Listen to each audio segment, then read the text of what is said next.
কলকাতার হাসপাতালে নারী চিকিৎসককে ধর্ষণ হত্যার ঘটনায় তোলপাড় ভারত জুড়ে চিকিৎসকদের ডাকা ধর্মঘটে চলছে কর্মবিরতি।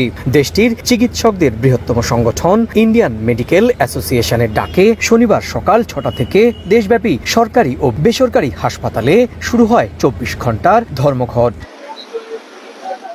চিকিৎসকদের কর্মবিরতির পাশাপাশি হত্যার প্রতিবাদে আন্দোলন করে আসছে বিভিন্ন রাজনৈতিক ও সামাজিক সংগঠনও। চলছে বিক্ষোভ সমাবেশ।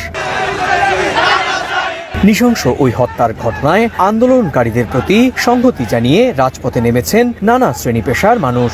যাকে অ্যারেস্ট করা হয়েছে এটা স্পষ্ট পরিষ্কার যে সে একা দোষী হতে পারে না, বাকি দোষী এখনো ঘুরে বেড়াচ্ছে সমাজে, সেই খুনিরা, সেই ধর্ষকরা। যে আসামিগুলো এরকম নোংরামি কাজ করেছে, এটা আমরা প্রতিবাদ চাই, ওনাদের সাজা হোক। এখনো পর্যন্ত তার মীমাংসা হলো না কেন?